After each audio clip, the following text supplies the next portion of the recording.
बिस्मिल्लाहिर्रहमानिर्रहीम। अस्सलाम वालेकुम दोस्तों, अपनी नेक्स्ट वीडियो के साथ आपको वेलकम करता हूँ अपने इस चैनल में। उम्मीद है आप सब खैरियत से होंगे। तो चलते हैं आज की अहम न्यूज़ की जानब। सबसे पहले तो हम बात करेंगे कि स्पेन इमिग्रेशन के लिए कौन सी कोशिशें जो है वो तेज़ करने जा रही है मुख्तलिफ ऑर्गेनाइजेशंस, इस पे बात करेंगे तफसीली। और इमिग्रेशन की ये कोशिशों में कौन कौन शामिल है, क्या हुकूमती अदारे भी इसमें सपोर्ट कर रहे हैं, इस पे बात करेंगे तफसीली। बच्चों की इमदाद जो कि लाजमी तौर पे अप्लाई करनी चाहिए, ये कौन सी है, इस पे बात करेंगे।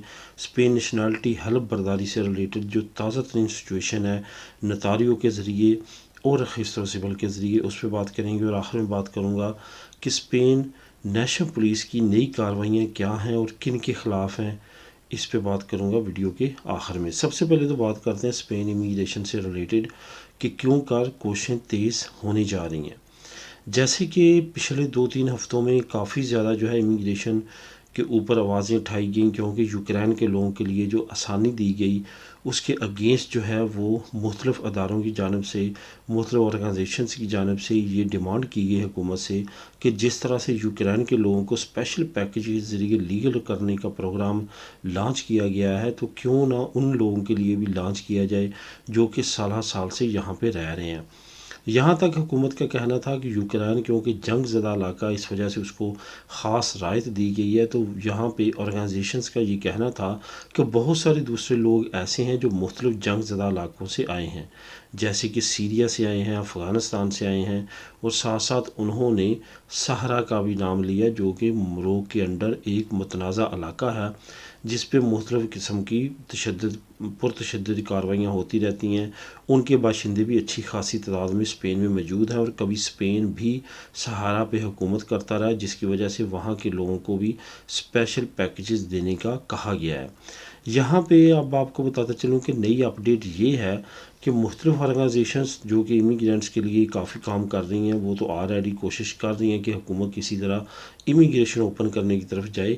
इसके साथ साथ अब मुख्तलिफ़ अदाद शुमार भी अक्सर खैरिया की जानब से भी हुकूमत को दिए गए हैं, और हुकूमत के अंदर भी कुछ जमातें ऐसी हैं जो कि सबसे एक बड़ी इत्तेहादी जमात पोदेमोस है, जिन्होंने ख़ास तौर पे सपोर्ट किया है कि जो तमाम इमिग्रेंट्स हैं और काफ़ी अरसे से यहाँ पे रह रहे हैं, उनको भी लीगल करने के प्रोसेस की तरफ लाना चाहिए।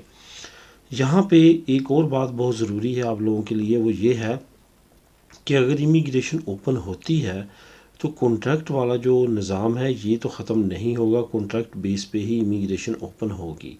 लेकिन बहुत सारे दोस्त ऐसे हैं जो कमेंट करते हैं कि अगर इमिग्रेशन ओपन होती है तो क्या कॉन्ट्रैक्ट इसी तरह इन्हीं शराइत पे होगा। ये ज़रूर होगा कि कॉन्ट्रैक्ट की शराइत जो है वो नरम हो सकती हैं, उसमें नरमी की जा सकती है, उसमें इस तरह से रिस्ट्रिक्शंस नहीं हो सकती जिस तरह से अब रैगो सोशल के लिए की जाती हैं। इस वजह से इमिग्रेशन जब ओपन होती है ज़्यादा से ज़्यादा लोगों को लीगल करने के लिए होती है, और आसान शराइत पे होती है ताकि ज़्यादा से ज़्यादा लोग जो है वो लीगल हो जाएं। हमेशा अगर स्टडी की जाए लास्ट जो इमिग्रेशन ओपन हुई थी तो उनके जो आखिरी 24 घंटे या 48 घंटे होते हैं, उस वक्त हुकूमत के पास अगर नंबर वो जो चाहते हैं वो पूरे ना हुए हों तो ये अनाउंस कर देते हैं कि जो भी लोग आना चाहते हैं बगैर कॉन्ट्रैक्ट के भी, वो इतनी देर तक का प्रूफ दें और वो दाखिल हो जाएं, यानी कि वो अपनी फ़ाइल सबमिट कर दें। जैसे पहले उन्होंने कहा है कि 1 साल पहले के जो आए हुए हैं आखिरी 48 घंटे में हो सकता है वो कहें कि 6 महीने से जो यहाँ पे हैं वो भी जमा करवा सकते हैं, तो उसमें बहुत बड़ी तादाद लोग जो है वो फिर अप्लाई कर लेते हैं और वो फिर इस अपॉर्चुनिटी से फ़ायदा उठा लेते हैं। इसी तरह हमेशा इमिग्रेशन जब ओपन हुई है स्पेन की, ऐसा होता रहा है।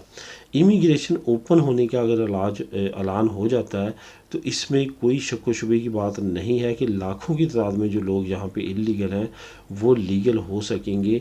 तो यही वजह है कि मुख्तलिफ़ ऑर्गेनाइजेशंस की जानब से भरपूर कोशिश है, और कुछ एरिया में एहतजाज भी किया गया है कि जो दूसरे इलीगल इमिग्रेंट्स हैं उनको भी लीगल करना चाहिए। बच्चों की इमदाद जिसको लाजमी तौर पे अप्लाई करें। यहाँ पे एक चीज़ मैं आपको सबसे पहले तो ये बताता चलूँ कि एक इमदाद है जो कि बच्चे की पैदाइश पे आपको दी जाती है, ठीक है। बहुत सारे लोग इस वजह से भी वो नहीं ले पाते कि उसकी एक रिक्वायरमेंट ऐसी है जो कि पूरी करना जो है वो ज़रा मुश्किल होती है, और वो जो टाइम पीरियड होता है कि पैदा होने के 1 महीने के अंदर अंदर वो आप इमदाद अप्लाई कर सकते हैं, वो उस महीने के अंदर अंदर वो डॉक्यूमेंट तैयार नहीं कर पाते, तो जिसकी वजह से वो इमदाद से महरूम रहते हैं। वो डॉक्यूमेंट क्या है? वो डॉक्यूमेंट ये है कि वो मांगते हैं कि स्ट्रीटो दी रेजिडेंसी है, यानी कि आप कितने अरसे से यहाँ पे हैं। वो माँ बाप की दोनों की मांगते हैं। होता क्या है कि हम जब बच्चा पैदा होता है उस वक्त वो इन्फॉर्मेशन का हमें मालूम पड़ता है, हम भागते हैं उस सर्टिफिकेट को हासिल करने के लिए। जब तक वो सर्टिफिकेट हम हासिल करते हैं उस वक्त तक वो टाइम अमूमन लोगों का गुजर जाता है। ये मैं बात कर रहा हूँ ख़ास तौर पे बड़े शहरों की। बाकी शहरों में जो शहर छोटे हैं वहाँ पे भी यही रिक्वायरमेंट है, लेकिन वहाँ पे सबसे बड़ा फ़ायदा ये है कि वहाँ पे सीटों का इतना बड़ा मसला नहीं होता। तो होता क्या है कि वो जब हम पुलिसिया नेशनल में वो अप्लाई करने जाते हैं तो वो सीटा मांगते हैं। सीटे पे जाते जाते ये तमाम चीज़ें प्रॉब्लम हो जाती है। कुछ एरिया में 1000 यूरो मिलता है, कुछ एरिया में 700 यूरो मिलता है, कुछ एरिया में 800 यूरो मिलता है, लेकिन ज़्यादातर लोग इससे महरूम रहते हैं। सबसे पहले तो आपको ये बताता चलूँ कि जब आपके बच्चे की पैदाइश करीब होती है आप पहले ही इसको प्रोसेस को करना शुरू कर लें। ये सर्टिफिकेट जैसे आपके पास हो फ़ौरन ही बाकी हॉस्पिटल के डॉक्यूमेंट आपके पास आते हैं, पदरोन करवा के फ़ौरन ही ये काम करें, ये अप्लाई करें। कम से कम 1000 यूरो जो आपको मिलता है वो आपको बर वक्त मिल जाए, और 1000 यूरो से वो आपकी तमाम एक्सपेंसेस जो बच्चे को कवर करने के लिए आते हैं, फॉर एग्ज़ाम्पल उसकी कारों लेनी है, उसके बाकी लवाजमात करने हैं, उसके लिए सफिशेंट होता है। वो आपके लिए काफ़ी ज़्यादा सपोर्टिव साबित होता है। तो इस इमदाद को एक तो आप ना खोएं, लाजमी तौर पे इस इमदाद पे पहले ही वर्क शुरू कर दें। जैसे आपके बच्चे की आमद का जो है 1 महीना 2 महीने 1.5 महीना रहता हो तो आप इस प्रोसेस को स्टार्ट कर लें। इसके साथ साथ जब बच्चों की इमदाद से रिलेटेड दूसरी इमदादें हैं, वो क्या हो रहा है अब कि आप अप्लाई करने जाते हैं तो वो आपको कहते हैं इंग्रेसो मिनिमा विताल आप अप्लाई करें। इंग्रेसो मिनिमा विताल लोग अप्लाई करते हैं, वो उनकी रिजेक्ट हो जाती है तो वो आराम से बैठ जाते हैं। ऐसा नहीं करना। जैसे आपकी इंग्रेसो मिनिमा विताल खुदा न खास्ता रिजेक्ट होती है कि आप एलिजिबल नहीं हैं, तो फ़ौरन आप इंस का सीता निकाल के इंस्टीट्यूटो seguridad social national seguridad social वहाँ पे जाके आप लाजमी तौर पे जो है अपनी जो छोटी बच्चों की इमदाद होती है जो हर 6 महीने के बाद कुछ यूरो मिलती है, और 2 बच्चे हों तो वो फिर डबल मिलती है, 3 हो तो ट्रिपल मिलती है, वो लाजमी तौर पे अप्लाई करें ताकि आपको वो नहीं तो ये लाजमी तौर पे मिलती रहे। तो यही वजह है कि आप अगर उससे रिजेक्ट होते हैं तो बहुत सारे लोग ये भी अप्लाई नहीं करते और दोनों तरफ से महरूम रहते हैं, और फिर कहते हैं कि हमने कोई भी बच्चों की इमदाद हमें नहीं मिल रही। तो इस अपॉर्चुनिटी से लाजमी फ़ायदा उठाएं। और अगर आपको कुछ समझ भी ना आ रही हो तो आप डायरेक्ट इंस का सीता लेने के बाद उनसे जाके तमाम चीज़ें कंसल्ट करें कि हमारे इतने बच्चे हैं, इतनी अर्निंग है, हमारी बच्चों की कौन सी इमदाद लग सकती है। वो बेहतरीन आपको सलूशन बताते हुए आपकी इमदाद लगा देते हैं आपकी एलिजिबिलिटी को चेक करते हुए। स्पेन नेशनलिटी के बारे में हलफ बर्दारी जो कि नतारियो भी कर रहे हैं, इसके साथ साथ खिसरो सिविल भी कर रही है, अभी तक भी वही प्रोसेस है। नतारियो बिलाशुबा कोई भी प्रॉब्लम नहीं है, वो हलफ बर्दारी कर रहे हैं, लोगों की अपनी फ़ीस लेते हैं और आपकी हलफ बर्दारी कर देते हैं। मसला कहाँ पे आ रहा है? काफ़ी दोस्तों ने नतारियो के ज़रिए जिन्होंने हलफ बर्दारी की है, नतारियो कहता है कि आपका बर्थ सर्टिफिकेट आपके रजिस्टर सिविल को बनने के लिए भेज दिया मैंने। जब आप रजिस्टर सिविल में जाके पता करते हैं तो वो कहते हैं कि आपका नतारियो ही आपको बेहतर बता सकता है, हम आपको आपकी फ़ाइल के बारे में कुछ नहीं बता सकते।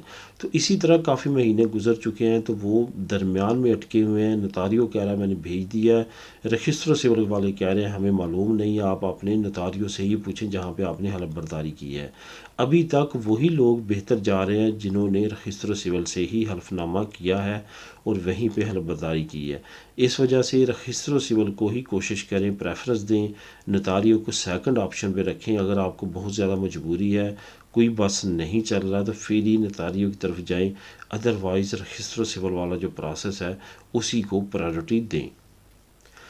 नेशनल पुलिस की कार्रवाइयाँ काफ़ी ज़्यादा तेज़ हुई हैं, और ख़ास तौर पे बिज़नेस से जो कर रहे हैं हमारी कम्युनिटी के लोग, उनको मालूम पड़ चुका है, और कुछ एरिया में तो ख़ास तौर पे काफ़ी ज़्यादा सख्ती है कि ये लोगों को कम उजरत देते हैं और ज़्यादा घंटे काम करवाते हैं।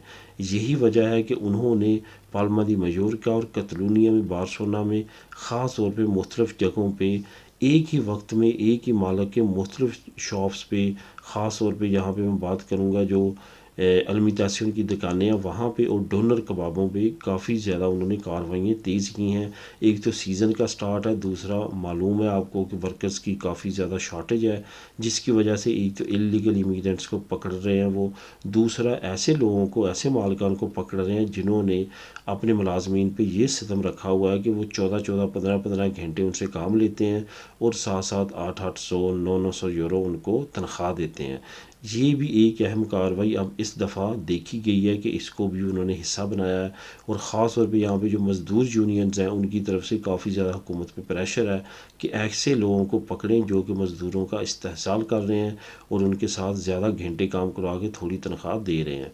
तो यहाँ पे अब हमारी कम्युनिटी के वो लोग वो साहिबान जो कि मीडिया पे तो काफ़ी ज़्यादा लंबी चौड़ी तकरीरें करते हैं और काफ़ी ज़्यादा सपोर्टिव लग रहे होते हैं, लेकिन अपने मुलाजमीन के साथ वो काफ़ी ज़्यादा जुल्म कर रहे होते हैं। उनको भी अब समझ जाना चाहिए कि अब ये चीज़ें जो हैं वो ज़्यादा देर नहीं चलेंगी। अब देखते हैं हुकूमत इससे रिलेटेड क्या नया कुछ करती है, क्या कोई नए लॉ बनाती है, या कि उसी तरह से ये पकड़ धकड़ जो है वो जारी रखते हुए इनको कुछ अरसे के बाद दोबारा से छूट दे देती है। तो दोस्तों ये थी आज की अहम न्यूज़। मिलेंगे नेक्स्ट वीडियो में नई न्यूज़ अपडेट के साथ। अल्लाह हाफिज़।